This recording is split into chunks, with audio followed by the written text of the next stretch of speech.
Oke, orang. Ya, Assalamualaikum warahmatullahi wabarakatuh.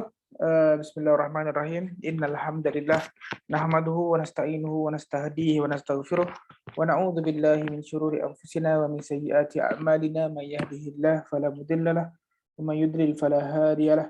Fa in asdaqal hadithi kitaballah wa khairul hadi Muhammad sallallahu alaihi wasallam wa syarrul umuri muhdatsatuha wa kullu muhdatsatin bid'ah wa kullu bid'atin dhalalah amma ba'd. قال الله سبحانه وتعالى في كتابه العزيز بعد أعوذ بالله من الشيطان الرجيم بسم الله الرحمن الرحيم تبارك الذي بيده الملك وهو على كل شيء قدير الذي خلق الموت والحياة ليبلوكم أيكم أحسن عملا وهو العزيز الغفور. So okay, alright. So hari ni kita hendak siapa yang bunyi-bunyi itu? Mari kita lihatkan everyone. Alright. Okay, so hari ni kita nak just for the beginning lah kita nak buat saya discuss dengan Sister Ju. Kita rasa ramai di kalangan staff kita lah, staff nurses dan juga ramai di kalangan AWMOs pun lah quite junior, dan kita merasakan bahawa proper neonatal resuscitation ni is very important. So untuk itu macam mana saya nak buat supaya semua mute walaupun entry. Okay, alright. So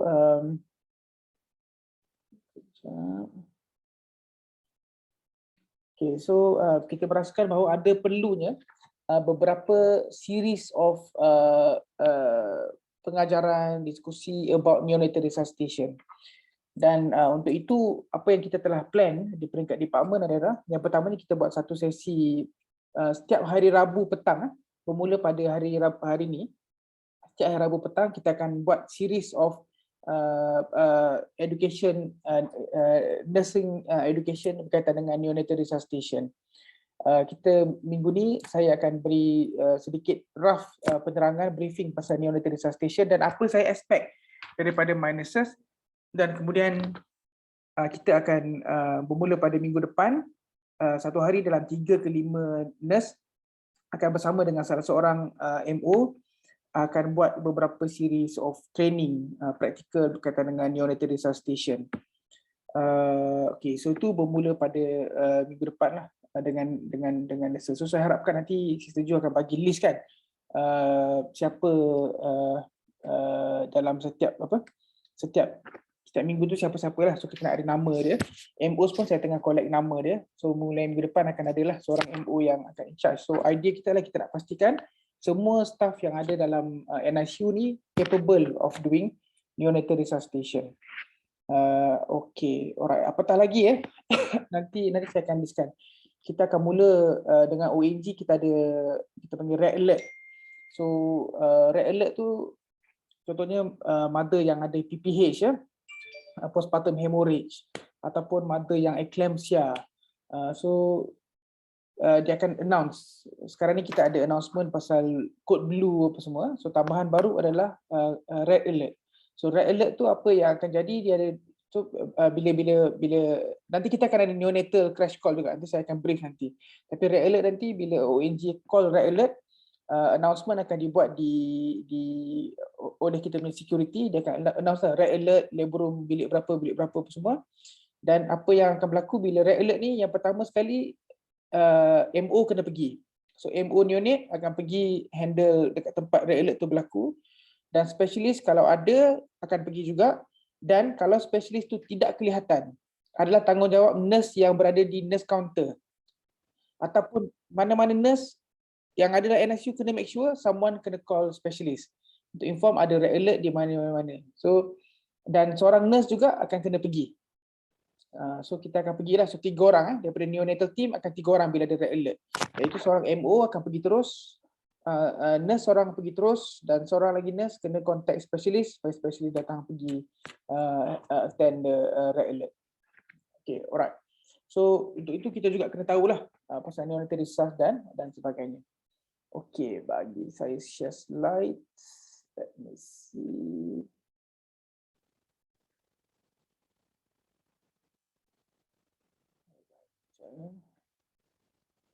Okay, boleh nampak ke slide saya ni?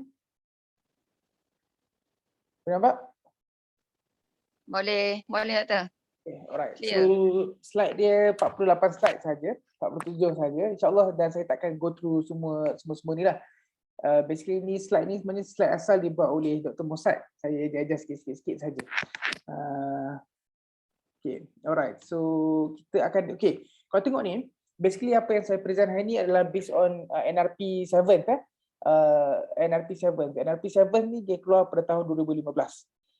Sebenarnya tahun ini bulan 6 tahun ini dah keluar NRP yang ke-8, 8th edition NRP. Ada beberapa perubahan, cumanya saya belum dapat kepastian sama ada kita akan guna NRP 8 atau tak lagi.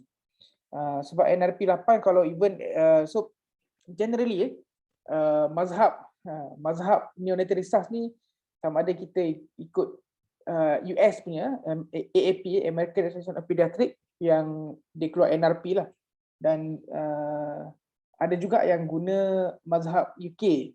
Mazhab UK ni dia guna NLS, Newborn Life Support. Saya personally saya prefer NLS sebab saya rasa NLS lebih power berbanding NRP. Tengoklah macam mana. Ada beberapa discussion dengan beberapa pakar neonatologi di Malaysia ni yang pun agak prefer NLS. Kita tengok macam mana dulu. So NRP ni adalah US punya version dan dia updated every 5 years. Setiap 5 tahun dia keluar yang baru. Beberapa tahun lepas ada banyak perubahan lah. Cuma kalau tengok pada NRP yang ke-8 ni perubahan dia tak banyak. Cuma ada beberapa perubahan yang dia buat, nanti saya akan tunjukkan, yang saya pun tak sure adakah kita ready untuk implement atau tak lah. Okay, alright. So NRP ke-7 dia keluar tahun NRP yang ke-8 macam saya cakap tadi, dia keluar pada tahun pada bulan Jun 2021. Di US dia sepatutnya mula dipakai bermula 1 Januari 2022. Di Malaysia kita tak sure lagi. Biasanya Malaysia punya implementation kita sedikit lambat berbanding dengan US lah. Dan saya rasa akan ada beberapa sesi perbincangan nanti. Okay. Next, apa yang saya expect daripada my NICU nurses? Apa yang saya expect? So, first kali memang saya expect nurses di NICU should be specialized nurses. You all are nurses yang special. Bukan nurses yang calang-calang, bukan nurses yang biasa-biasa. I expect you guys to betul-betul tahu macam mana handle newborn babies. Actually kan, kalau tengok kan, sepatutnya kalau compare di antara MO dengan nurses, dengan neonatal nurses, sepatutnya kalau kita betul-betul buat kan, sepatutnya neonatal nurses lebih power pun daripada MO. Sebab MO ni dia bertukar-tukar kan, dia pergi department tu, dia pergi department ni. Kita sekarang ni di hospital kita masih hanya ada 2 department, neonate dengan general peds. Tapi nanti bila kita dah besar lagi, kita akan ada banyak lagi sub dia. So MO akan pergi banyak department yang lain kan. Tapi sedangkan neonatal nurse biasanya tak bertukar lah, kan duduk neonate lah, tukar di antara ACN dengan NICU, ACN dengan NICU. So saya expect my nurses ni sepatutnya lebih power, dan insyaAllah saya setuju, saya punya plan lah, kalau kita berjaya, kalau kita ada patient yang mencukupi, kita even boleh buat masters.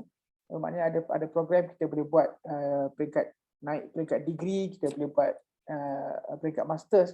So macam di UK tu dia ada MSc untuk neonatal nursing. So Master of Science in neonatal nursing, dan dia orang boleh sampai level macam pakar pun. Dia boleh pakai level junior specialist lah. So saya rasa kita boleh aim untuk sampai level tu, insyaAllah. Kita ada capability. Kita tak, kalau KKM dia banyak restriction. Tapi kalau di UAE ni insyaAllah ada banyak peluang. So saya rasa the aim is there lah. Mungkin kita letak 10 tahun lah kot, 5 tahun kita tak sempat. So kita kena aim macam tu. Okay, so saya punya aim, our nurses should be proper specialized nurses. Nurses yang betul-betul tahu pasal penjagaan neonatal, dan semua NICU nurse sepatutnya capable of doing newborn resuscitation. Semua boleh tahu apa nak buat kalau baby collapse, apa nak buat, macam mana nak resuscitate baby. Sebab kadang-kadang akan ada keadaan, na'udzubillah, akan ada keadaan yang mana nurses terpaksa resuscitate baby seorang tanpa doktor. Contohnya MO tengah attend baby dekat labor room, dekat OT kan, tiba-tiba seorang baby di ward kita collapse. So nurse patutnya boleh tahu nak buat apa. So saya pernah jumpa case, tapi di ACN lah, bukan di NICU. Saya pernah jumpa kes di SCN, di hospital yang saya pernah bekerja sebelum ni, yang sebahagian daripada staff-staff kita ada kat sini yang pernah kerja di hospital yang sama tempat saya buat master dulu. Baby tu collapse dekat SCN, dan SCN dia dengan NICU dia jauh. Ada pintu yang kita kena lalu, yang kita kena swipe card apa semua, so proses dia agak lenyah lah. So ada satu baby admitted sebab jaundice, baby tu collapse dekat SCN. So masa tu pukul 12 lebih pagi, bukan tengah hari, malam, 12 malam. So baby collapse dekat SCN dia jauh, so MO dengan registrar berlari sampai ke SCN. Dan dia makan masa lah, paling kurang 5 minit, 10 minit sampai. So bila sampai tu, baby tu collapse, biru, nurses dekat SCN tu blur, tak tahu nak buat apa-apa. Tak pasang SpO2, tak buat benda ni, tak buat tu, semua tak buat. Dan semua just tengok je baby macam tu, tak bernafas, biru, kan? So dah beberapa minit. Dan kesannya adalah baby ni memang hypoxic lah. So hypoxic ischemic encephalopathy, memang cerebral palsy pun. Dan kesan dia baby tu walaupun survive tapi dia merana lah. Every selalu masuk ward. Sekali masuk ward untuk seminggu, 2 minggu, balik rumah seminggu, 2 minggu, lepas tu masuk balik.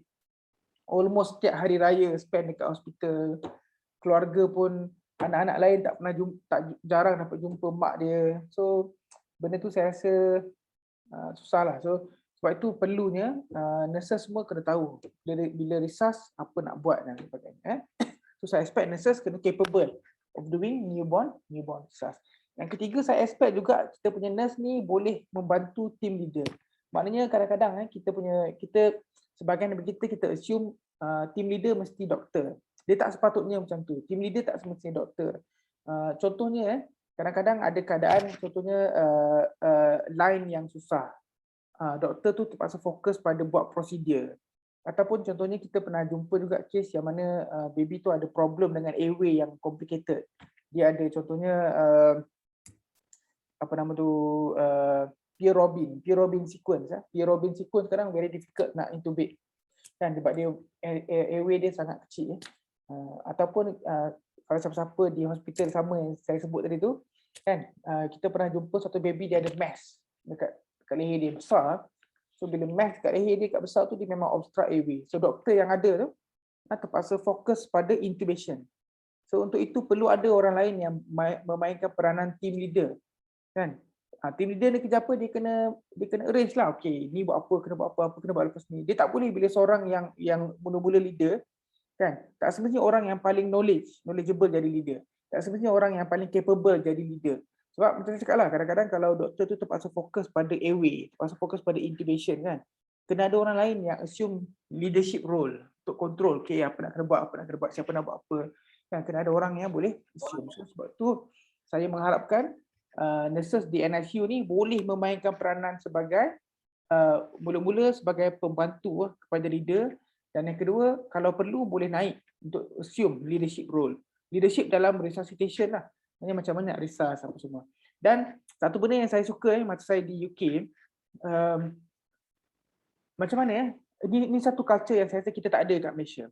Dekat UK tu kalau nurses tak agree dengan doktor, dia bagi tahu betul-betul, doktor I don't think you should do this.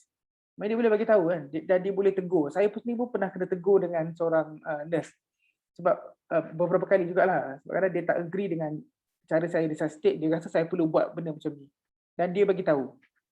Dan saya rasa kita kena, saya nak kalau boleh our nurses pun boleh macam tu. Kalau you think sepatutnya kena buat macam ni, you kena bagi tahulah. Cuma kita kena ada cara dia lah kan. Maknanya you tak boleh lah macam doktor, I think you are stupid. Tak boleh macam tu kan.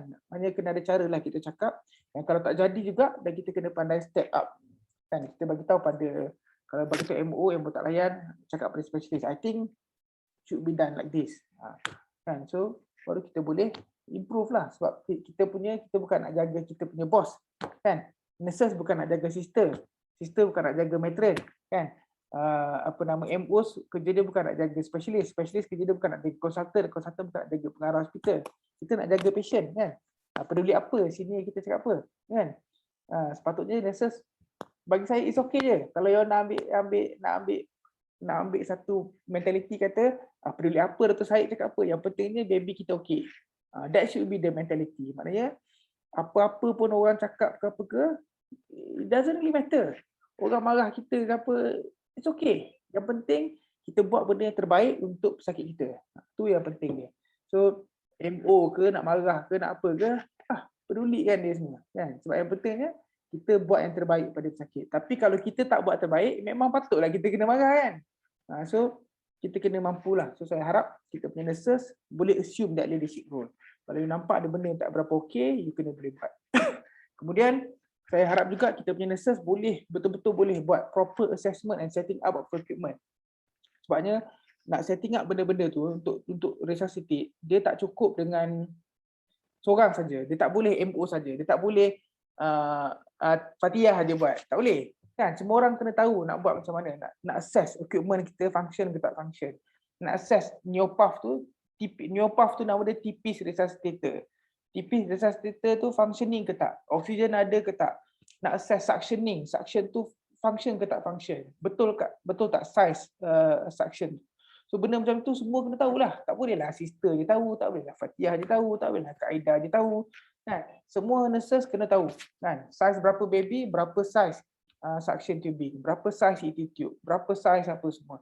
Berapa suction vacuum tu berapa dia punya setting dia. Kan kalau set neopath untuk nak intubate, nak buat PPV, positive pressure ventilation, berapa flow dia, kan? Berapa peak dia nak set, berapa peak dia, berapa PIP nak set. So semua kena tahulah. Berapa FiO2 nak set. So nurses kena tahu benda ni. Nurses kena tahu benda. Dan saya pun ni benda yang saya selalu saya nak ajar our nurses kan. Sebab tu saya bagi untuk ventilator pun saya harap nurses boleh pandai main ventilator. Actually kebanyakan benda kan saya memang nak sangat our nurses untuk belajar guna benda tu kan, nak turunkan at least FiO2 ni nurses lah. Korang tak payah tunggu MO, tak payah tunggu specialist datang. Tengok SpO2 tinggi, turunkan FiO2.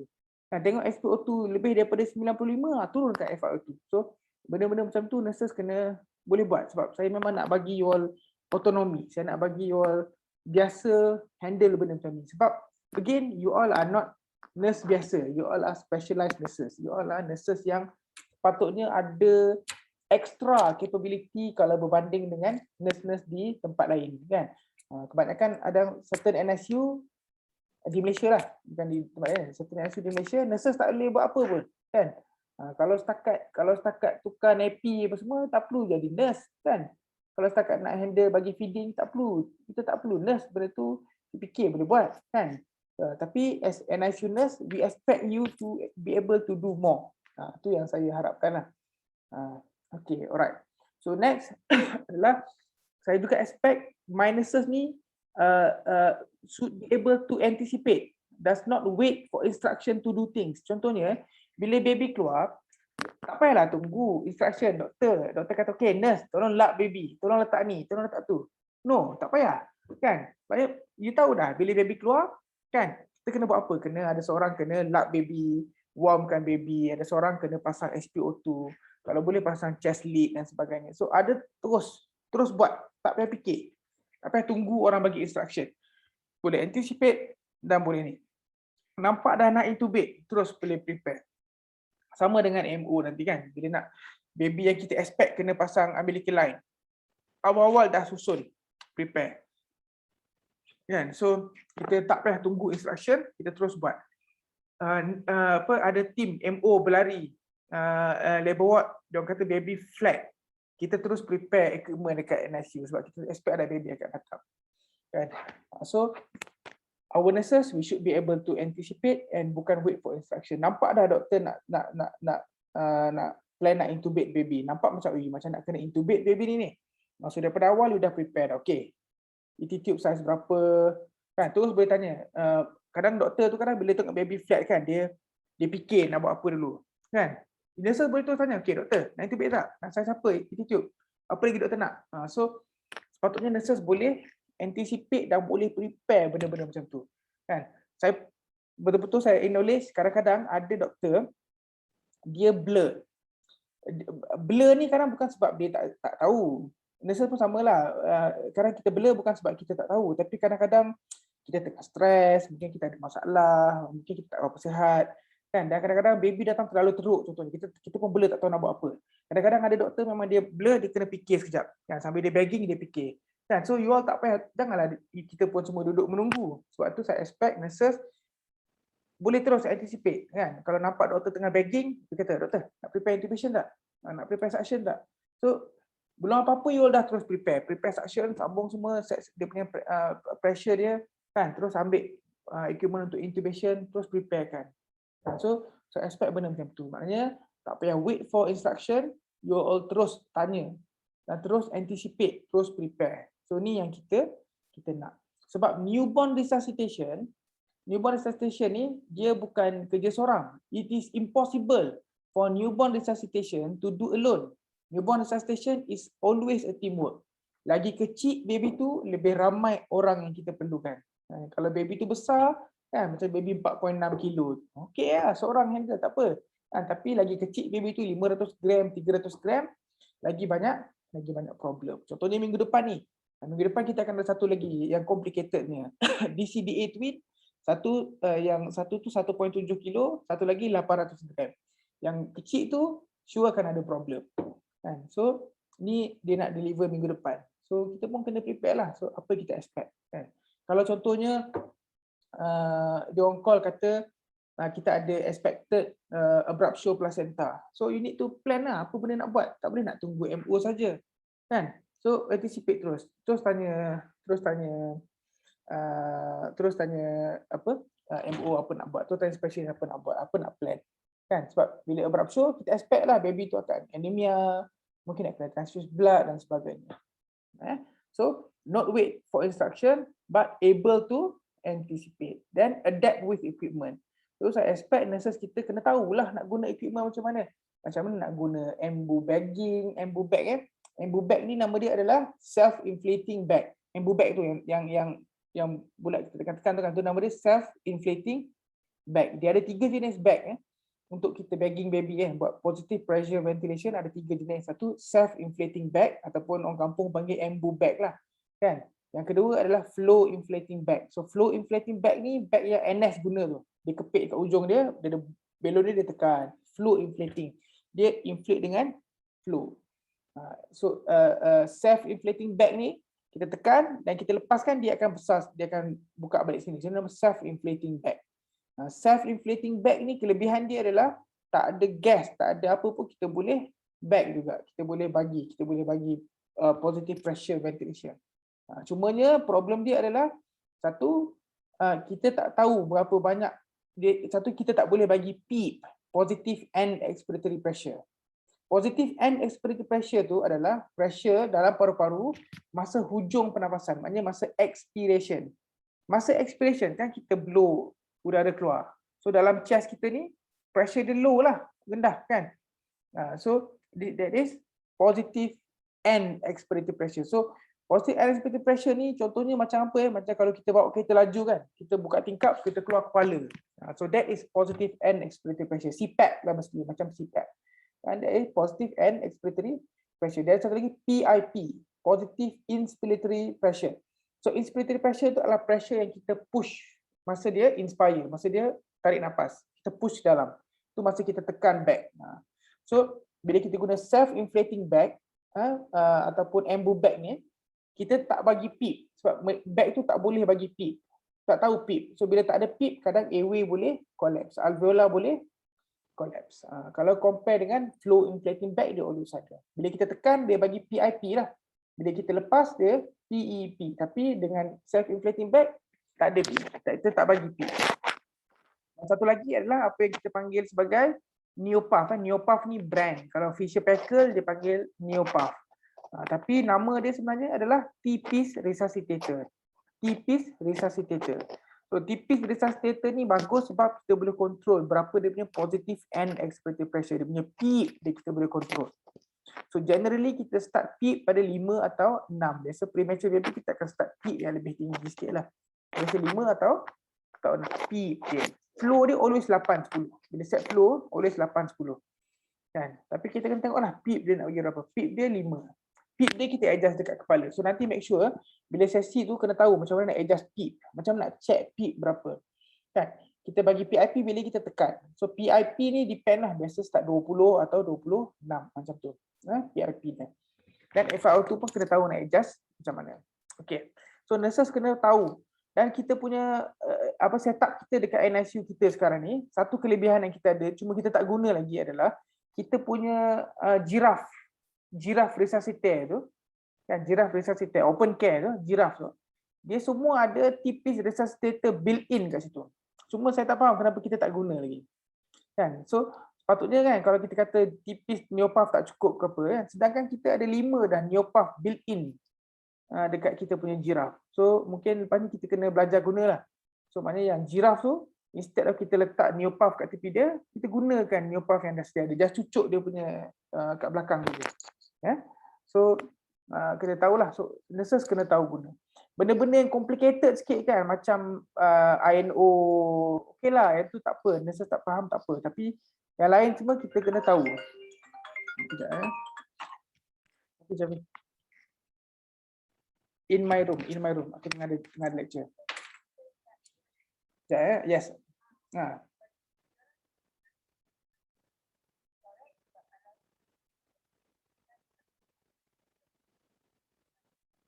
Datuk cakap CT thorax sebelum ni. Kena tanya Datuk.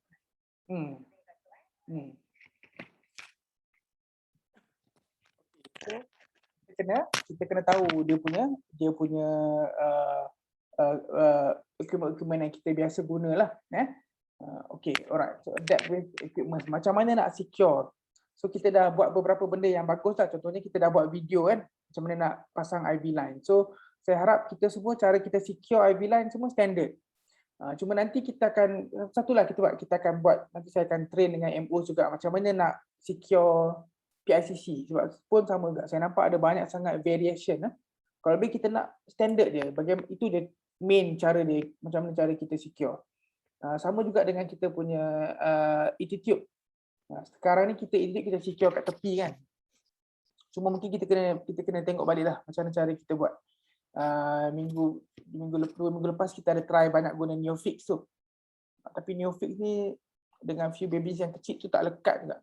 Nanti kita kena fikir baliklah macam mana cara kita nak buat. Sebab saya tengok contohnya macam baby yang kecil, baby Katie ke, baby siapa tu. Bila dia kecil tu, dia bila kat tepi ni dia tend untuk masuk dalam. Baby tu, baby Nur Arisha, kecil sangat. So kadang dia tend untuk masuk dalam. Sebab kat pipi dia tak ada benda yang dia lekat.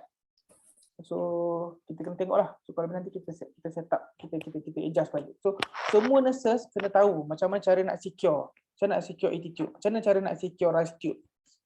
So kena tahu. Macam mana nak cover baby. So kalau baby kurang pada berapa minggu nak kena letakkan plastik bag. Siapa? Safa. Baby berapa minggu kena letak dalam plastik bag? Mana Safa? Nampak nama ni? Tak on mic. Oh, sudah. Mana? Siapa lagi yang lain?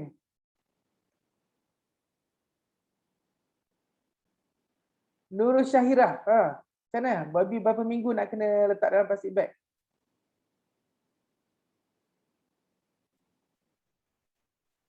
Boleh unmute ni, boleh unmute.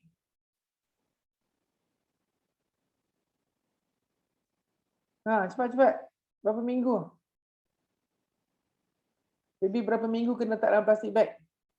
Tengok which, tengok berat. Tengok berat. Mana nak tahu berat? You kena anticipate. So baby less than 32 minggu. Kalau less than 32 weeks, always bawa plastic bag, letak baby keluar je terus letak dalam plastic bag. So bila kita resus, baby mana letak dalam plastic bag adalah baby yang less than 32 minggu. Dan 32 minggu boleh bawa plastic bag. So kita ada kan plastic bag untuk kita letak baby tu. So letak mana baby tu tak payah lap apa, letak dalam plastic bag terus. Kan? Ataupun kadang-kadang kita boleh guna kita punya plastic wrap tu, food grade plastic wrapper tu, kita buat beberapa lapis. So, bila baby keluar letak dalam plastik dan kita balut dia. Kan? So nanti saya akan tunjukkanlah. So 32 minggu cut off point dia. Okay doktor. Alright. Okay. Next. Okay, so ni dia punya newborn algorithm dia. Nampak tak? Tak nampak Nampak tak?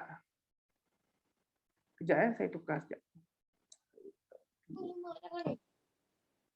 Sekejap. Okay, sekejap. Sorry. Share screen.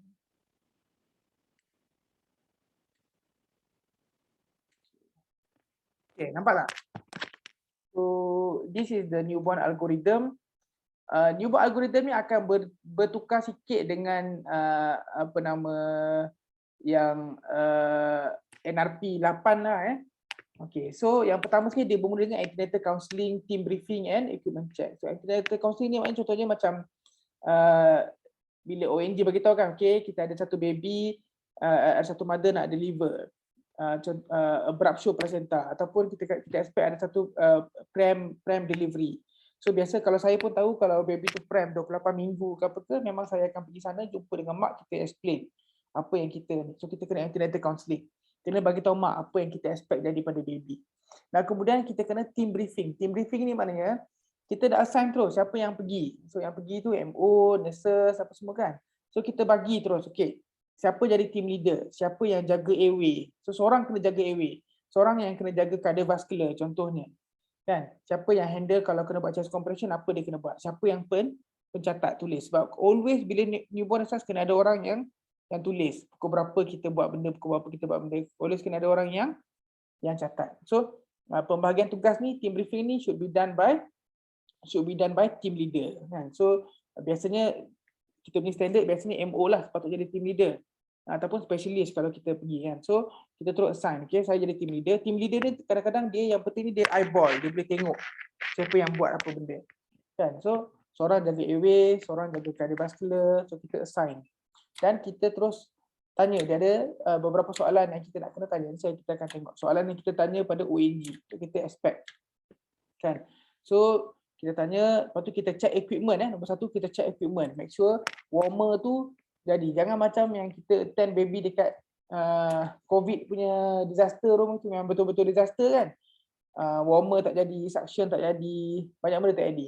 So kita kena check equipment lah, make sure warmer dia function, suction dia function, ada oksigen, ada air, ada blender sepatutnya, neopuff kita function, kita punya self-inflating bag, embo bag tu okey, tak ada leaking. Kadang-kadang embo bag tu dia leaking, bila leaking dia tak bagi pressure pada baby kan. So kita check semua equipment yang ada, make sure kalau premature less 30 minggu tu utamanya kena ada beberapa benda ekstra, contohnya plastic bag untuk letak baby, contohnya surfactant contohnya kan. So kita kena standby. Kalau baby abruptio kan, kena prepare equipment untuk set line, umbilical line, peripheral line kena prepare. Kalau baby yang ada CDH, congenital diaphragmatic hernia, sama juga kena prepare intubation set, kena prepare terus rocuronium ke apa something untuk intubate baby terus. Sebab kalau CDH kita nak baby keluar, kita terus intubate, tak nak dia bernafas pun. Okay, so kita kena prepare benda tu. So bila baby keluar, ada 3 soalan yang kita nak kena tanya pada ONG. Baby keluar, 3 soalan yang kita nak kena tanya. Apa 3 soalan tu? Term ke? Baby tu keluar nampak term ke nampak premature? Nombor 2, tone dia macam mana? Tone baby tu. Flat ke ataupun good muscle tone? Lepas tu breathing atau crying ke tak? Kalau dia breathing maknanya dia boleh, kalau dia cry maknanya dia boleh breathing lah. So 3 soalan. Term, tone, breathing or crying. 3 soalan. Kalau 3-3 ni yes, so infant tu akan stay dengan mother dia untuk routine care. Tapi kalau no, kan, kita kena ambil baby, letak warmkan baby, drykan baby, maintain normal temperature, positionkan airway dia, kita clear secretion kalau perlu, dan stimulate baby. Stimulate baby bukan kita tepuk belakang dia, sama ada kita flick dia punya toe dia, ataupun kita rub dia punya back dia. Kan? So this is what we call as initial step. So lepas kita buat initial step, kita tengok balik baby, dia apnea tak, dia gas ataupun dia gasping ke tak, ataupun heart rate dia kurang daripada 100. Kalau tak ada apnea, tak ada gasping, heart rate dia lebih daripada 100, kita tengok dia ada labored breathing ke tak. Kalau semua okey, dia akan pergi dengan kat mother dia lah. Kalau dia ada apnea, ada gasping, breathing dia irregular, ataupun heart rate dia kurang daripada 100, kita kena bagi positive pressure ventilation. Bagi bagging lah. Dia bagi positive pressure ventilation. Masa ni kena make sure kita pasang dah. So ni bukan kerja team leader, sebab tu saya cakap nurses kena tahu. Masa ni kena dah ada orang yang preparekan ambu bag. Kena terus pasangkan. Seorang staff terus pasang SpO2 monitor. Dan kalau boleh pasang ECG monitor jugalah kalau boleh. Kan? So ni semua ni perlu berlaku dalam masa 1 minit. Perlu berlaku dalam 1 minit. Okay. Dah lepas kita bagi PPV yang efektif, kita cek balik. Harit dia kurang 100 ke lebih 100. Kalau dia dah lebih 100, baby boleh pergi ke post resuscitation care. Tapi kalau harit dia kurang 100, harit below 100, yes. So yang first kali kita check adalah kita tengok kita punya bagging tu, bila kita bag, dia punya dada dia naik tak? Sepatutnya kena ada chest movement, kan? Bila kita bag, dada kena bergerak lah. Kalau dada tak bergerak, maknanya kita tak bagi pun gas masuk dalam paru-paru baby. Kan? So kita kena check chest movement. Kalau tak ada, kita kena buat ventilation corrective step. Nanti saya akan tunjukkan apakah dia ventilation corrective step. Kan? Yang ketiganya adalah kita kena consider untuk alternative airway. Alternative airway ni apa? Sama ada kita intubate atau kita letak laryngeal mask. So ni benda yang kita buat. Lepas tu kita check pula, lepas kita dah check semua benda ni, kita check heart rate dia balik. Heart rate dia kurang 60 ke lebih 60. Kalau lebih 60 tengok dia lebih 100 ke kurang 100 dan kita patah balik. Kalau lebih 100 dah kita pergi post resuscitation. Okay, kalau heart rate dia kurang daripada 60, make sure kita dah intubate baby. Oksigen kita dah naikkan 100%. Kita mungkin kena consider chest compression kalau dia kurang daripada 60. Masa ni memang ideally kena ada ECG monitoring. Kan? Nah, masa ni kita kena consider nak pasang UVC. So ni semua-semuanya kena berlaku dalam masa 1-2 minit. So kalau heart rate dia masih lagi kurang 60, ni kita kena consider bagi adrenaline, bagi fluid dan sebagainya. Okay? Ni dia punya flow chart dia. Ni nanti kita kena kalau boleh kena copy lah. Nanti buat satu kopi, simpan, baca, tengok algoritma dia. Kan? Lepas tu, apa target SpO2? SpO2 dia berbeza. Dia tak macam budak besar sikit. SpO2 dia berbeza. SpO2 dia untuk baby, at 1 minute of life, sebelum 1 minute of life, SpO2 dia 60 ke 65 sahaja sudah cukup. At 1 minute, 60 ke 65. 2 minit, 65 ke 70. 3 minit, 70 ke 75, 4 minit 75 ke 80, 5 minit 80 ke 85 dan 10 minit 85 ke 95. So ini satu lagi chart untuk targeted preductal SpO2 ni. Preductal maknanya dekat kanan, bukan postductal. Preductal SpO2. So yang ini chart ni kalau boleh nanti kita kena make sure dekat tempat kita nak resus tu kena ada lah sama ada mungkin kita kena letak dekat kita punya resus bag tu, ataupun dekat neopath yang kita nak bawa, ataupun dekat bilik-bilik yang kita resus baby tu, kalau boleh kita kena letaklah this level ni target preductal. So orang tak ingat ni, orang tak ingat. Okay, alright. Next ni sama je. So again yang pertamanya soalan-soalan yang kita nak kena tanya pada ibu dia, antenatal counselling, team briefing, check equipment, very important. Kalau siapa-siapa ingat apa jadi pada baby Izzah yang hari tu ada isu dengan nitrous oxide kan, sebab kita tak check equipment proper kan, dan kita tak itulah, so kita kena make sure team briefing, check equipment. Baby lahir 3 soalan nak kena tanya: gestation, term ke tak term ke premature, tone dia macam mana, breathing or crying. Ini 3 soalan. Kalau tak ada benda ni, kita terus kena buat initial step. Apa initial step tu? Warmkan baby, drykan baby, maintain normal temperature, position, clear secretion if needed, dry baby dan stimulate. This is all initial step. Lepas tu tengok apnea gasping, heart rate below 100 tak. Kalau heart rate below 100 ada apnea apa semua, kita bagi PPV, bagi ambu bagging bagi PPV. Kan, make sure kita letak SpO2 monitor. SpO2 monitor pun janganlah tunggu MO cakap tolong pasang SpO2 monitor, pasang teruslah. So maknanya nurse bila masih MO tengah sibuk exercise semua, terus ambil SpO2, terus pasang SpO2. Tak payah fikir, terus pasang saja. Kan? Dan kita tengok kalau lepas bagi PPV, tengok heart rate dia macam mana. Heart rate kurang daripada 100. Kalau kurang daripada 100, make sure check chest movement. Ada tak chest movement? ventilation correction step kena buat kan. Betul kan, nanti kita tengok step apa nak buat. Kemudian consider untuk intubate kan. Lepas dah intubate, dah ada efektif PPV yang bagus, kita check balik heart rate dia macam mana. Kalau heart rate dia kurang daripada 100 tapi lebih 60, kita continue balik. Kalau heart rate dia kurang daripada 60, kita kena make sure kita dah intubate baby. FiO2 dah naik jadi 100%. Kita mungkin kena letak ECG monitor. Kita mungkin kena buat chest compression. So ni benda dia. Okay. Alright. Next. So bila kita nak resuscitate baby, setiap baby up to 10% of baby yang baru lahir memerlukan sedikit resuscitation. 10% daripada baby yang lahir memerlukan resuscitation. Kita alhamdulillah lah, bukan alhamdulillah lah, kita sekarang ni kita punya delivery rate tak ramai lagi. So bila delivery rate kita ramai, 10% daripada baby ni memerlukan sedikit element of resuscitation. So kita kena tahulah. So every birth should be attended by at least one person who can perform initial step of newborn dan boleh buat PPV. So kita kena ajar, kena make sure. Okay. Alright, next. Kalau ada masa, team leader kena buat pre-resuscitation briefing. So kena bagi team, okay, saya jadi team leader, saya akan handle airway, jaga cardiovascular, jaga apa, jaga tadi. So kalau drug you kena buat, kalau ni you jadi runner contohnya. So kita kena assign kan role dengan responsibility. Siapa nak kena buat apa. Tapi bila dah assign responsibility tu bukan bermakna kalau dia kerja dia pencatat contohnya. Bukanlah kerja dia hanya mencatat, dia kena buat benda lain, kena tolong drykan baby, kena tolong ni, kena tolong tu. Kan kalau kerja dia runner. Kan kalau tak ada benda nak kena runner, takkanlah dia duduk diam je. Kan dia kena tolong jugalah. Kan kalau kerja dia buat chest compression contohnya. Bukanlah tunggu sampai chest compression baru dia buat. No. Tak kan, so you kena buat, kena tolong kan, kena pasang SpO2, kena make sure ni, kena tolong drykan baby, tolong secure line bila perlu kan. So masing-masing kena buat peranan. Dia tak sepatutnya ada orang masa newborn resusc yang duduk tak buat apa-apa. No, semua orang kena buat something.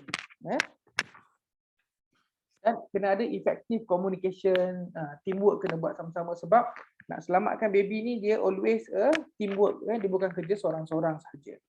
Okay. Apa equipment yang di antaranya yang kita penting nak kena jaga adalah yang penting sekali warmer. Warmer kena kasih function. Kita punya warmer dekat labor room ni contohnya, warmer yang tak bagus sangat lah sebab tak boleh nak adjust ketinggian dia. Lepas tu warmer dia static macam tu, tak boleh nak gerak. So kita kena check warmer tu functioning, radiant warmer. Suction kena boleh set pressure yang betul. Kena ada catheter yang sesuai. Different benda, different size of catheter. Stethoscope kena function. Kena ada oksigen, kalau boleh kena ada blender. Kan? Ventilation make sure kita cukup ada dia punya benda-benda dia. Ambu bag ke, neopuff ke, dengan mask yang proper. Intubation set, always check kita ada 1 or 2 size above and lower. So medication, apa medication at least kena ada surfactant contohnya kalau kena bawa. Lepas tu adrenaline, saline kena ada. Kemudian saya rasa sekarang ni wajib ada adalah pulse oximeter. So SpO2 monitor ni mesti ada. Dan NRP ke-6 dia kata kalau boleh ada bagus pulse oximeter. NRP 7 dia kata kalau boleh kena NRP 7 mesti ada. SpO2 monitor mesti ada. Kalau boleh ada adalah CO2 monitoring. CO2 monitoring dia kata kalau boleh ada. Dan ECG lah, saya rasa sekarang kita kena go towards kalau boleh kita nak, kalau kita boleh nak ada ECG untuk newborn resusc ni lagi bagus. Okey. Ada 10, kalau dekat NRP 7 ni ada 10 key behavioral skill yang dia nak suruh kita tahu. Yang pertama, know your environment. So kita kena tahulah dekat labor room contohnya, kat mana terletaknya benda-benda. Kan sekarang ni kita bawa bag, resusc bag. So dalam resusc bag tu di mana benda-benda berada. Kadang-kadang pernah jadi MOs pun tak tahu kat mana benda ni berada dalam bag tu. Kan? Nak pasang rice tube kat mana? Rice tube kat mana pun tak tahu. So macam mana nak buat benda betul-betul? So kita kena tahu apa benda yang ada, apa benda kita perlu, di mana terletaknya benda tu. Kalau tak ada nak cari dekat mana. So kena tahu. Kalau masuk OT, kat mana benda-benda terletak? Mana nak cari ET tube, mana nak cari rice tube, mana nak cari ambu bag, mana nak cari oksigen. So kena tahu. So know your environment. Anticipate. So contohnya kalau baby premature, apa yang kita expect daripada baby tu? Adakah kita expect baby tu keluar senyum-senyum je? Tak. Kan kita expect baby tu ada problem. Kalau baby GA, kan, mother dia deliver by GA sebab placenta previa. Hari Jumaat ni akan ada satu lagi baby delivered by GA. Kan? So apa kita expect daripada baby tu? So anticipate and plan. Baby yang besar 4.6 kilo macam baby kita tu kan. Apa kita expect pada baby tu? So anticipate dan plan. Kan? So kena ada assume the leadership role. Dan leadership ni tak semestinya oleh team leader. Orang lain pun boleh mainkan peranan sebagai leader. So setiap orang adalah leader bagi role masing-masing. Setiap orang adalah leader bagi role masing-masing. Dan always communicate effectively. Apa nak buat kan. Contohnya baby nak kena intubate kan. So MO cakap okay, we are going to intubate the baby. Tu orang yang in charge untuk runner tu okay, you are going to intubate the baby. Lepas tu, so basically bila kita cakap, diulang balik. Okay, OTMO kata okay, give, prepare ET tube size 2.5 and size 3. Dan orang tu ulang balik. Okay, you want ET tube size 2.5 dan size 3. Lepas tu bagi ET tube size 2.5 and size 3 ready. So always akan ada kena ulang. Contohnya MO kata okay, jom kita bagi let's give surfactant. So you ulang balik, okay, kita bagi surfactant berapa mils. So kena ulang balik lah. Bila dah bagi kena sebut balik. Surfactant 6 mils given. So kita kena always ada macam tu. So, always communicate properly ya. Terutama benda bila kita nak start bagi benda macam adrenaline kan. So MO kata okay, bagi adrenaline 2 mils 2 mils per kilo, so 4 mils. So bagi adrenaline 4 ml. Macam mana? So orang yang prepare drug tu dia cakap okay, adrenaline 4 ml. Dah set prepare, okay, adrenaline 4 ml prepare. Lepas tu MO kata okay, give adrenaline 4 ml. So orang tu ulang balik okay, adrenaline 4 ml given. So kena cakap. Kalau boleh cakap time lagi. Adrenaline 4 ml given at pukul berapa. So orang boleh document. So kena communicate effectively and delegate workload optimally. Semua orang kena buat kerja. Tak patut ada orang yang duduk dan tengok. Tak patut ada penonton lah. Semua kena buat kerja sepatutnya. Kemudian allocate attention wisely. So kita kena bagaimana yang kita nak buat tu yang kita perlu beri lebih perhatian. Use all available information. Make sure kita dapat semua information yang perlu untuk buatkan baby tu yang terbaik kan. Semua resource yang kita ada kita kena guna. Dan kita kena tahu bila kita nak kena call for help. Kadang-kadang MO assess baby, bila nak panggil MO lain, bila nak panggil specialist, bila nak panggil Dr. Syed contohnya kan. So kena tahulah bila. And then maintain professional behavior. Maknanya kena masing-masing kena professional. Jangan maki-maki, jangan cakap ni, jangan jerit-jerit, jangan marah-marah kan. Kena professional. Okay. Alright. So kita pergi laju sikit So before delivery of the baby, kalau boleh antenatal counselling, kita jumpa mak dan kita kena tanyalah. Okay, ada 4 soalan yang kita nak kena tanya ONG. Apa soalan dia? Yang pertama adalah apa gestational age baby tu. Yang soalan pertama gestational age. Soalan kedua, amniotic fluid dia clear tak? Ke ada meconium ke, ada blood ke, ada apa? So nombor 1 gestational age. Nombor 2 clear amniotic fluid. Soalan nombor 3, how many babies? Singleton ke multiple pregnancy? Nombor 3. Nombor 4 adalah additional risk factor. So ada 4 soalan nak kena tanya. Yang pertama, apa gestational age? Nombor 2, amniotic fluid dia warna apa, clear ke tak clear? Nombor 3 adalah how many babies? Nombor 4, any additional risk factor. Ada risk factor lain tak? Contohnya apa? Contohnya diabetes ke, hypertension ke, on ubat apa-apa ke, hepatitis ke, apa-apa benda lain yang boleh menyebabkan masalah. Dan kemudian kita buat team briefing, kemudian kita buat equipment check. Okay, alright. Ada 2 level post resuscitation care. Tadi kita dah tengok ni kan, tadi ni post resuscitation care ni. Post resuscitation care. So baby sama ada routine care atau post resuscitation care. So apa dia post resuscitation care? Ada 2 level. Satu routine care, yang kedua adalah post resus care. So routine care ni masih bila? Kalau baby term, breathing, crying, good tone. Yes, dia stay dengan mak dia. Okay, satu lagi adalah post resuscitation care. Baby yang depressed breathing, activity dia depressed, dia anak oksigen lebih dan high risk dan sebagainya. So ni dekat dengan ICU. Okay. Bila baby keluar, birth tadi kan? Mula-mula sebelum baby keluar 4 soalan. Apa 4 soalan dia? Yang pertama apa? Gestation. Nombor 2 apa? Nombor 2 apa nombor 2? Amniotic fluid. Amniotic fluid. Nombor 3. Nombor 3, babies ada berapa? Twin ke? Ada triplet berapa ke? baby? Nombor 4. Risk factor. Risk factor. Otak Acik sister jawab ni. Tulis nota. So ada 4 soalan. So bila baby keluar, 3 soalan yang kita nak kena tanya. Yang pertama adalah term ke premature baby tu kan, kita nampak kadang dia kata pram tapi keluar baby 4 kilo contohnya kan. So baby tu nampak term ke nampak pram, nombor 1. Nombor 2, tone dia macam mana? Good tone ke ataupun dia flat ke? Yang ketiga, baby breathing or crying. So 3 soalan nak kena tanya bila baby keluar.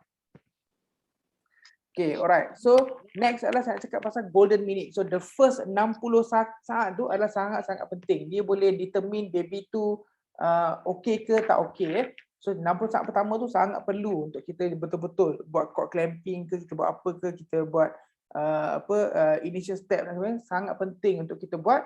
Kita kena jaga the golden minute tu. 60 saat yang pertama tu sangat-sangat penting.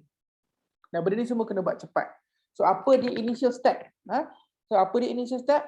Provide warm. Kita bagi baby tu warm. Kita maintain normal temperature masa resuscitation. Kena on warmer dia betul-betul. Warmer tu bukan baby keluar baru switch on. Kita kena switch on daripada awal. Proper temperature.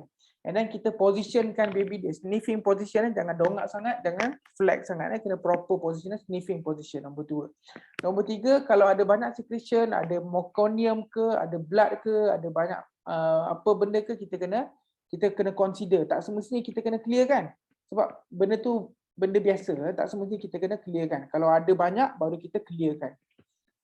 Yang nombor 4, kita kena keringkan baby tu, dry baby tu. Again, benda ni semua, jangan tunggu team leader cakap buat, baru buat. So terus buat. You tak kena tunggu doktor nak drykan baby tak payah. Buat terus je. Baby keluar terus lah dry kan. Dan kita kena tactile stimulation. Tactile sebenarnya macam mana kita, sama ada kita flick kaki dia kan, contohnya kaki dia kan kita flick macam tu. Bukannya jentik, bukannya tumbuk macam tu. Kalau you tengok, siapa biasa tengok cerita apa Three Idiots. Cerita Hindustan kan baby tu keluar kan, lepas tu dia tonggengkan baby tu, dia ketuk-ketuk kan. So bukan macam tu, jangan buat macam tu. So kita just angkat, kita flick dia punya sole dia ataupun kita gosok belakang dia. That is tactile stimulation. Even suctioning pun actually is type of stimulation juga. Cuma jangan suction dalam sangat. Nombor 3 ni, kalau kita suction dalam sangat, dia boleh cause vasovagal kerana dia akan lagi memerlukan banyak resuscitation. And satu step yang penting adalah always remove wet linen. Always remove wet linen. So linen yang dah basah tu kena buang, tukar linen baru. Ideally bila kita resus, kita kena guna warm linen. Linen yang telah dipanaskan. Saya suka letakkan linen tu, letak dekat atas resuscitator tu kan di atas warmer tu dipanaskan, kita letak kat situ dipanaskan. Cuma dekat OT ni nak kena fikir. Saya dah jumpa dengan sister OT. Nanti kita kena fikirlah sister jom. Kalau boleh nak linen yang dia sambut baby daripada cesarean tu, kalau boleh nak benda tu pun nak dipanaskan. Kita pernah sebut itu. Nanti kita kena check balik. Kalau boleh nak panaskan, tapi dia orang kena sterile kan. So kena warm linen lah ideally. And then lepas kita dah buat tukar linen semua, kita make sure kita reposition balik baby tu ke sniffing position. Sniffing position. Okay. So warm macam mana nak provide warm, keep baby warm, radial warmer. Kalau baby yang kurang 32 minggu kena letak dalam plastik, tak payah lap, terus letak baby dalam plastik. Cap ni pun satu, nanti kita kena fikir juga. Kita kena design, kita kena make sure baby semua ada cap lah. Kena make sure baby semua ada cap. Dah ada buka PR doktor. Cap lah. Okay. Alright. Sister, nanti saya nak kita bincang sebab saya nak propose kalau kita nak buat innovation. Kita buat cermata untuk fototerapi ni dengan cap sekali dengan cermata untuk fototerapi. Nanti kita fikir. So, and then thermometres kita tak ada lagi. Kemudian humidified gases ni kena, bila kita nak bagi gas semua kena humidified lah. Okay.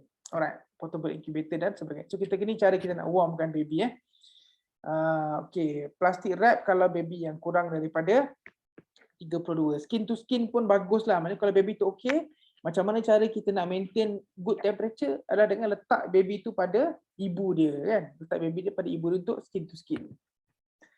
So kalau especially kurang 30 minggu, letak baby dalam food grade plastic bag, plastic bag yang bersih, yang kita boleh letak makanan dalam tu, kan, letak baby dalam tu. Supaya nak make sure baby tu dry lah, untuk kurangkan loss of temperature. Okay.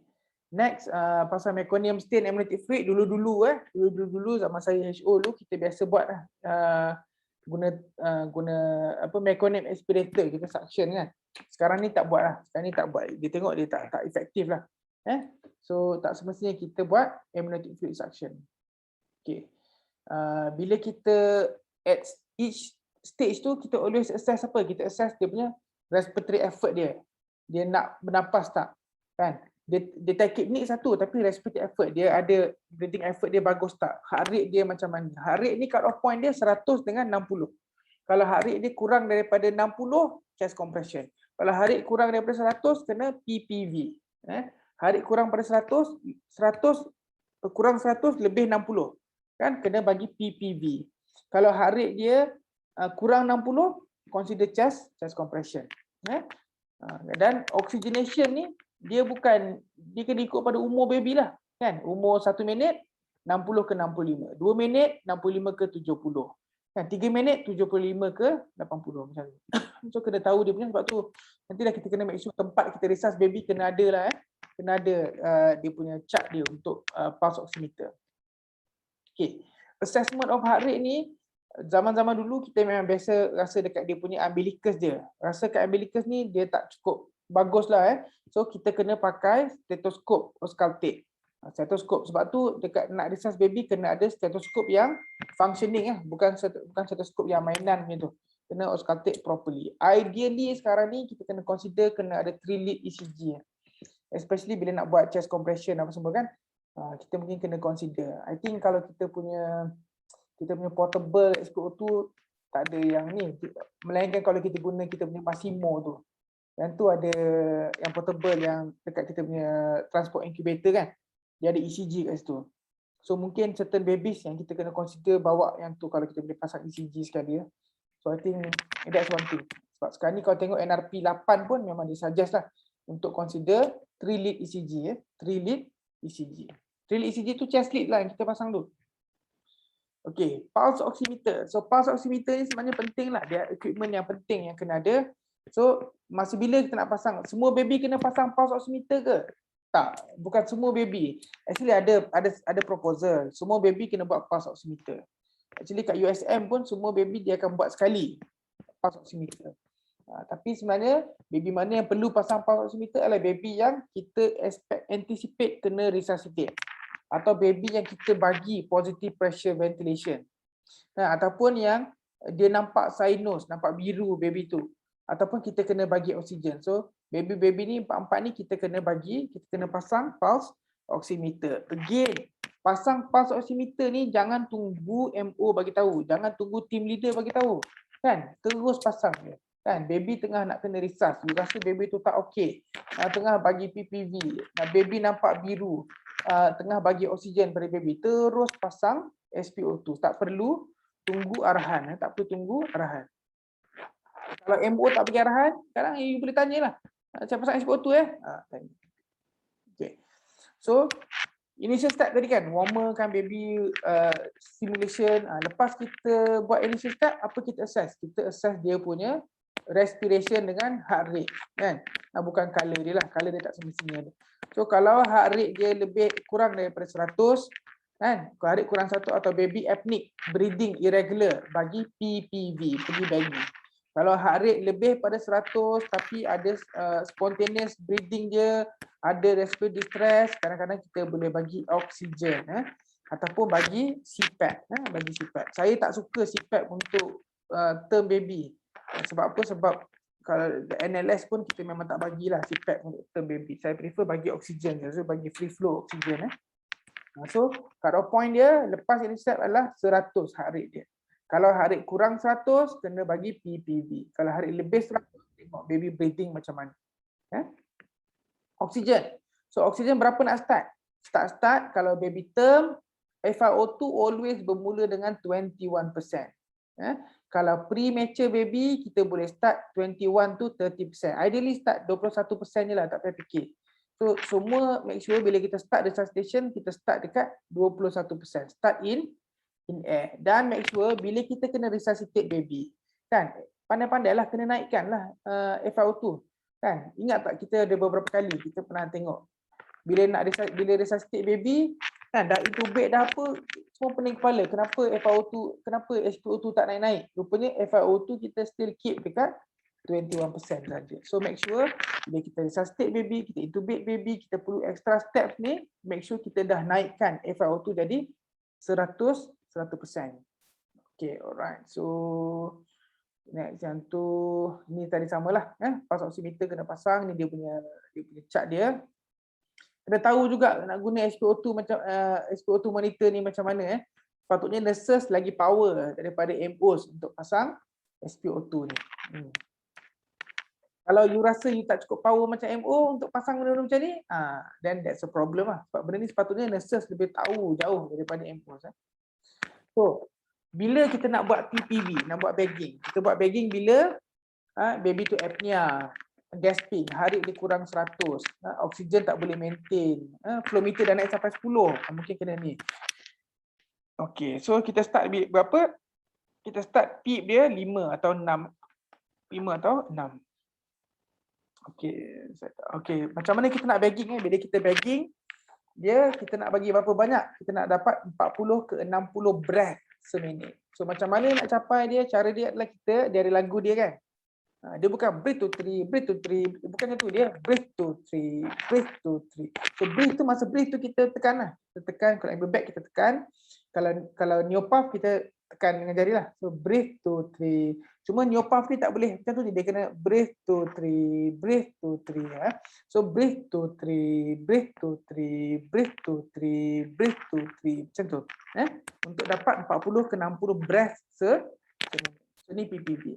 So bila you bagi PPV, apa nak assess? Yang penting sekali, indikator yang terbaik kita bagging betul-betul adalah heart rate dia mula naik. So 15 saat kita bagi PPV, heart rate dia sepatutnya naik. Kalau heart rate tak naik lagi, kan, you kena check apa? Check ada bila you bagi bagging tu, dada dia naik tak? Dada dia kena bergerak. Kalau dada tak bergerak, maknanya you tak pump air, tak pump udara masuk dalam paru-paru baby. So inadequate ventilation. Kan? So bila inadequate ventilation, kita kena buat ventilation corrective measures, ventilation corrective action. Kena buat benda supaya kita bagi ventilation baik. Sebabnya baby tak macam orang dewasa. Orang dewasa kalau collapse, kebanyakannya adalah cardiovascular. Tapi untuk baby, 96% adalah because of airway punya problem. Sebab tu kita kena correct airway, respiration punya problem. So apa dia ventilation corrective action dia? Ni kita panggil Mr. SOPA, MR SOPA. Binatang apa Mr. SOPA ni? Ni binatang dia. Okay, apa dia? Mr. SOPA ni, nombor 1, dia buat dua-dua, MR, lepas tu SO, lepas tu PA. So apa MR ni? Adalah M ni adjust mask in the face. So kita pakai mask kan? Kita buat bagging-bagging, heart rate tak naik. So kita kena tengok ada chest rise tak? Kalau tak ada chest rise, kita buat Mr. SOPA.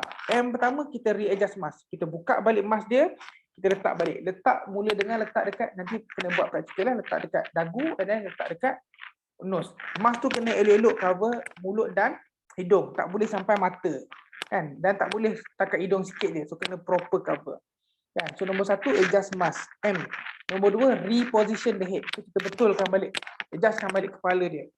Position kepala dia. So that is MR. So lepas kita buat, kita bagging balik. Kita tengok efektif tak? Efektif macam mana? Ada dada dia bergerak tak?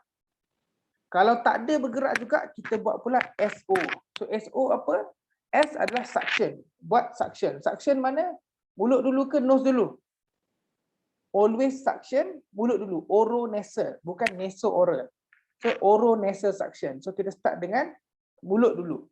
Mulut, lepas tu baru hidung. Dan bukan dalam lah, koh-koh je. Kan? Suction. Nombor 2, kita open mouth. So kita buka mulut dia sikit, kan? Dan kita letak dengan back balik. Kita try back balik. Kita letak back dengan buka mulut dia terbuka. Kan? Kalau dengan back, tengok efektif ke tak? Ada chest thrust tak? Kalau tak ada juga chest thrust, dan kita kena pergi pada PA. Apa Apa PA? P adalah increase pressure dia. So kita naikkan. Kalau PIP dia 20, naikkan PIP sampai 30. Kalau perlu naik sampai 40. Kalau tak okey juga, kita pergi kepada A. So A yang last kali adalah artificial airway. Artificial airway apa? ET tube, intubate, ataupun kita pakai LMA.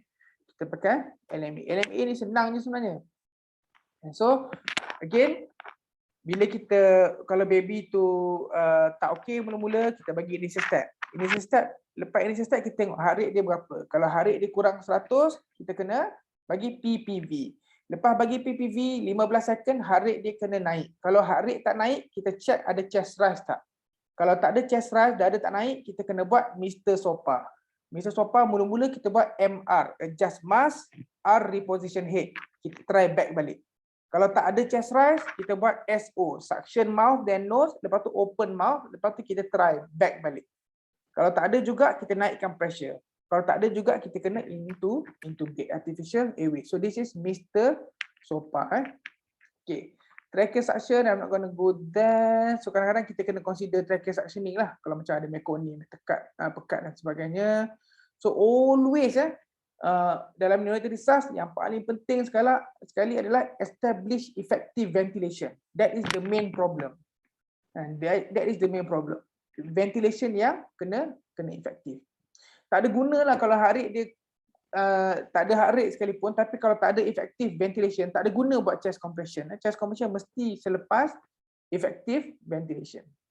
So chest compression bila kita buat kalau heart rate dia kurang daripada 60 despite effective ventilation. So dah bagi effective ventilation 15-30 second kan, heart rate tak naik, heart rate kurang daripada 60, baru kita kena buat chest compression. Chest compression. Dan chest compression ni kita nak achieve berapa? Kita nak achieve, so again 1 minit 1 minit sebelum kita buat chest compression, kita kena make sure effective ventilation 1 minit baru kita buat chest compression. So sama ada 2 tangan atau dengan 1 tangan lah. Okay. Right. Next, macam mana kita nak tekan, berapa deep? Kita tekan 1/3 daripada diameter dada dia. 1/3. Aim kita adalah 90 tekan dada dengan 30 ventilation seminit. Banyak ada 120 events lah. Macam mana dia punya lagu dia? Kalau tadi kita PPV kan, breathe to 3, breathe to 3, breathe to 3. Macam tu. Kalau buat chest compression, kita punya lagu dia adalah 1 and 2 and 3 and breathe. 1 and 2 and 3 and breathe. 1 and 2 and 3 and breathe. 1 and 2 and 3 and breathe. Macam tu. Okay. Kalau kita seorang-seorang mungkin kita boleh consider 15-2 lah. Tapi tu kalau seorang-seorang. Kalau 2 orang always 1 and 2 and 3 and breathe. 1 and 2 and 3 and breathe. Siapa yang nak kena kira ni? Yang kira ni adalah tukang yang jaga airway lah. Tukang yang tengah bagging tu. Always kena kira. Dan kira tu bukan kira dalam hati. Kira tu kena kira kuat-kuat supaya orang lain pun boleh tahu. Kena kira kuat-kuat. 1 and 2 and 3 and breathe. 1 and 2 and 3 and breathe. Breathe to 3, breathe to 3, breathe to 3. So kena kira dengan kuat. Okay, next. Bila kita buat chest compression, always make sure FiO2 dah naik 100%. Always make sure FiO2 dah naik 100%. Kalau boleh pasang chest lead. Kalau boleh pasang chest lead. Okay, next UVC. So UVC kadang-kadang kita kena consider masa bila kita kena pasang UVC ni, kalau macam kita nak kena consider nak kena intubate, kita nak kena pasang, nak kena bagi blood, nak kena bagi drugs, ideally kita pasang UVC. Alright. Ubat kena consider epinephrine. So epinephrine ni kita boleh bagi through ET tube ataupun melalui UVC. Cara formula dia senang saja. Kalau dose dia adalah IV 0.2 per kilo. 0.2 per kilo. Kalau ET tube ET tube berapa? 1 per kilo. So kalau tengok ni dikit dia tulis ni, kalau UVC 0.1 ke 0.3 ml per kilo, tak payah dah fikir yang ni. You tu set. Kalau UVC atau IV line di 0.2 ml per kilo, jangan fikir dah. 0.2 ml per kilo. Ya? Kalau ambil gambar. Ni. So, kalau untuk IV 0.2 ml per kilo, tak payah fikir 0.1, 0.3, ambil terus. Untuk IV UVC adalah 0.2 ml kilo. Kalau ET tube 1 mil per kilo. Tak payah fikir dah. 1 mil per kilo. Kalau by ET tube. Tapi kalau kita terpaksa bagi through ET tube, bila you kira nanti, you still kena bagi through IV Okay. So, lepas kita continue chest compression, kita baru check heart rate. Bagi 1 minit lah Okay, dan kita boleh ulang dos setiap 3 ke 5 minit. Okay. Boleh? Clear So, dia 1 ml adalah 0.1 mg. 1 ml 0.1 mg Kita kena tengok dos ni. Kadang-kadang dos dia lain, ada yang 1 in 1000. Ada yang 1 in 1000. Kalau 1 in 1000 kita kena dilute kan lah. 1 ml jadi jadikan 10 ml tu yang ambil. So kena make sure concentration dia adalah 1 per 1 in 10,000 punya dosing. Maknanya 1 ml 0.1 mg So ni dos adrenaline ni kena tahu lah. Saya expect nurses kena tahu dos adrenaline ni. Volume expansion ni kalau baby abruption dan sebagainya kita kena bagi bolus normal saline ke atau blood ideally kena blood O negatif. Tapi kat Malaysia susah nak dapat ni blood O negatif. This is the most rare blood dalam dunia. Dan susah nak dapat. Kat UK senang lah. Kat Malaysia susah nak dapat. So kita bagi blood O positif lah. Okay, sodium bicarbonate memang kita tak bagi. Naloxone pun saya tak suka dah bagi sekarang naloxone. Dulu-dulu memang kalau baby yang mak dia dapat petidin kan, kita bagi naloxone. Biasa kita tak bagilah sekarang ni. Okey, bila nak stop resuscitation, kalau 10 minit tu tak apa. Kita tak payah go to. Biasa 10 minit lebih, kalau tak jadi juga kita kena consider lah. Delayed cord clamping ni sekarang banyak study suggesting lah. Delayed cord clamping ni is bagus untuk baby. Cuma saya tak suka kadang-kadang ni ada orang dia buat cord clamping dia lama sangat sampai 5 minit 5 minit tu tak betul lah. Sepatutnya dalam 1 ke 3 minit saja. Okey. So again, daripada NRP yang sebelum ni dengan yang baru ni ada banyak benda yang dia remind. Yang pertama 10% perlukan intervention, kena ada orang yang capable dekat semua delivery, kena ada proper antepartum communication untuk dapat knowledge more maturity and maturity semua kita kena tahu. Kita kena assign team, never resuscitate baby seorang-seorang, kena buat dalam team dan proper team member dan kita kena positionkan lah macam yang kita dah sebut tadi semua. Initial step, letak plastic wrap kalau kurang 32 minggu. Lepas tu kalau baby yang ada problem, kena check heart rate dia, make sure lung ventilation dia okey dan kita kena tahu ventilation corrective step iaitu Mr. SOPA. Okey. Alright, jadi ni saya rasa tak perlu pergi. Ni laryngeal mask airway ni, LMA ni nanti kita kena di antara benda yang consider ni lah, senang ke guna LMA ni, cuma kita tak biasa guna. Okey, last kali saya nak go through balik. Ini dia punya algoritma dia. Algoritma dia apa? Yang pertamanya adalah ONG bila dia bagi tahu kita ada potential delivery. Apa soalan yang kita nak tanya? Ada 4 soalan nak tanya. Apa soalan dia? Apa soalan dia? Tak, siapa boleh jawab 4 soalan yang kita kena tanya ONG? Tone, rating dengan flying. Bukan, belum lagi. So, gestation.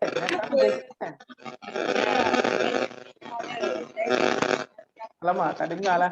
So, Dengar lah, kenapa tu?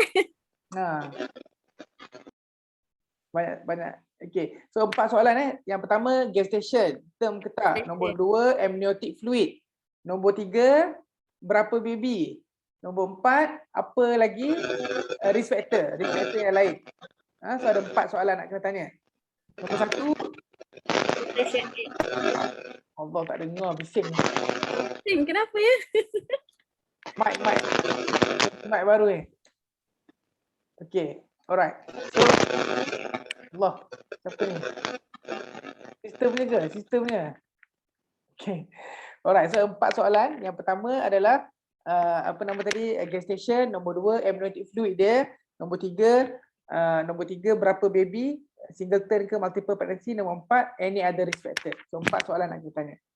Lepas tu kita assign team, buat team briefing, assign role, siapa jaga airway, siapa jaga cardiovascular, siapa buat documentation, siapa buat benda. So assign team. Lepas tu equipment check equipment, semua kena functioning well. Ada equipment yang kena check by MO, ada equipment yang kena check by nurses. Sepatutnya nanti kita kena make sure kita ada list of equipment nak kena check. Okay, lepas tu baby keluar. Bila baby keluar, 3 soalan nak kena tanya. 3 soalan tu adalah term gestation, tone dia macam mana, and breathing or crying. Kan? So kalau dia term, tone dia bagus, dia breathing, dia crying, dan dia terus boleh routine care. Kalau dia tak okey, dia tak term ke, good tone dia tak bagus, tak breathing, tak crying, kita kena buat initial step. Nah, initial step dia apa? Kalau dia premature, kurang 32 minggu, kena letak dalam plastik. Kita warmkan baby, maintain normal temperature, position airway dia, clearkan secretion kalau perlu. Kalau lebih 32 minggu, kita keringkan baby dan kita stimulate baby. Stimulate macam mana? Kita flick dia punya toe dengan kita rub dia punya back. Dan kemudian kita check pula, dia ada apnea tak, gasping tak, heart rate dia kurang atau lebih 100. Kalau heart rate dia kurang daripada 100, kita kena bagi PPV. So kita bagi PPV dengan embo bagging ataupun dengan neopath. So kita bagi PPV. Make sure masa tu ada orang terus dah pasang SpO2, tak payah tunggu arahan, terus pasang SpO2 monitoring. Consider untuk pasang ECG monitor. Lepas kita bagi PPV 1 minit, kita check dia punya heart rate dia macam mana, heart rate dia naik tak. Kalau heart rate dia sepatutnya kita buat tu 15 saat dah naik dah heart rate dia. Kalau heart rate tak naik, kita kena buat apa? Kita kena check chest movement tu ada tak? Naik tak chest? Kalau chest tak bergerak, kita kena buat ventilation corrective step. Kita kena buat Mr. SOPA. Apa Mr. SOPA dia? M adalah apa M? M adalah mask, reposition mask. M reposition mask, pasang balik mask. Nombor 2 R. R ni apa? Reposition dia punya airway dia, neck dia, kepala dia. Itu MR. Lepas buat MR, kita check balik. Ada chest rise tak? Kalau tak ada chest rise, kita buat SO. S adalah suction, oral suction nose. Dengan O, open mouth. Lepas tu kita letak balik mask dan kita back. Ada chest rise tak? Kalau tak ada chest rise, kita buat P pula. P apa P? P kita naikkan dia punya pressure. Naikkan dia punya PIP. Naikkan sampai 30. Kalau perlu naik sampai 40. Kalau tak okey juga, kita kena buat last kali A, which is alternative airway. Maknanya kena intubate atau kena pasang LMA. Lepas tu kita bagi adequate 1 minute of adequate ventilation. Kalau tak ada, lepas buat 1 minute, kita assess balik heart rate dia macam mana. Kalau heart rate dia kurang daripada 60, baru kita kena consider chest compression. Chest compression. So ni lebih kurang dia. Yang kita kena ingat, SpO2 dia depend pada umur baby. 1 minit, 2 minit, 3 minit, 4 minit, 5 minit, 10 minit, semua different dia punya preductal punya SpO2. Preductal bukannya postductal. Preductal, bukan postductal. NRP 8 sebenarnya sama je dia punya ni. Sikit dia berbeza. Berbeza pada mana? Berbeza pada yang nombor soalan yang 4 mula-mula tu sebelum lahir, 4 soalan kan. Yang kita tanya apa? Tanya gestation, kita tanya amniotic fluid, kita tanya multiple berapa baby satu baby ke multiple ke. Nombor 4 kita tanya apa risk factor lain. Dalam NRP yang ke-8 dia tak nak tanya dah baby ni berapa orang. Dia tanya apa plan untuk umbilical cord. Saya pun tak berapa sure ni macam mana betul tak betul ni. Nanti kita kena, saya tak berapa faham lah sebab saya rasa kalau multiple pregnancy kita kena extra. So, yang tu mungkin dekat negara barat dia dah okey. So tu antara reason kenapa saya tak sure kita ready tak. Dan dia emphasize keutamaan pasang ECG monitor lah. Tu adalah NRP yang ke-8. Otherwise semua sama je. NRP 8 dengan NRP yang ke-7. Okay, that's it. Soalan? So, lepas ni, mula pada minggu depan, kita akan buat satu sesi lah. Satu sesi dengan MO dengan nurses. Dan kadang-kadang saya akan join juga. Satu grup 3 ke 5 orang lah. So, make sure ni. Dan kita tengok balik equipment macam mana. Siapa nak check equipment, apa equipment yang nak kena check. Supaya kita boleh make sure everything is running okay. Dan insyaAllah lah dengan sister, kita akan plan mungkin sebulan sekali ke apa, kita buat macam, apa dia panggil tu Allah saya lupa pula. Simulation. Simulation. Kita kena buat simulation Kak. Simulation kita buat macam real lah. Nanti tunggu bila kita dah ada kita punya neonatal crash call, nanti kita akan buat lah. So siapa yang akan pergi, tiba-tiba you datang tengok, rupanya actually bukan baby tapi kita nak practice. So kita akan buat lah, kita punya simulation. Okay, ada soalan? Ada soalan? Saya recording ni nanti saya akan bagi supaya nanti korang boleh tengok lah. Tak ada kerja nak buat malam-malam kan. Okay, any question? Sebarang soalan? Faham? Alhamdulillah, insyaAllah faham dan ingat. So saya rasa satu benda yang bagus siapa nak belajar NRP ni adalah algoritma tu lah. Algoritma tu kena copy kan? Kena copy dan kena selalu tengok lah. Kadang kita tak ingat Saya rasa algoritma tu yang penting. Dan macam yang saya cakap, satu masalah saya hadapi dekat Malaysia ni adalah nurses tak nak step up. Nurses rasa, saya nurse, doktor lah buat resuscitation. No. Korang adalah neonatal nurses. Neonatal nurses ni dia sepatutnya ada lebih kemampuan. Kan? Barulah kita ada ni sikit nak demand benda sikit, nak demand gaji lebih ke, nak demand apa kan. Tapi kita kena tunjukkan kita power lah banding dengan nurses yang lain. Kan? So that's my plan. Kalau kita betul-betul boleh tunjukkan that you all are specialized nurses, bukan nurses calang-calang punya, bukan kalang-kalang punya nurse. Kan? So but you must prove lah. Kita kena boleh buktikan. Jadi kalau kita boleh buktikan proper dengan proper documentation, proper apa semua kan, kita boleh demand banyak benda.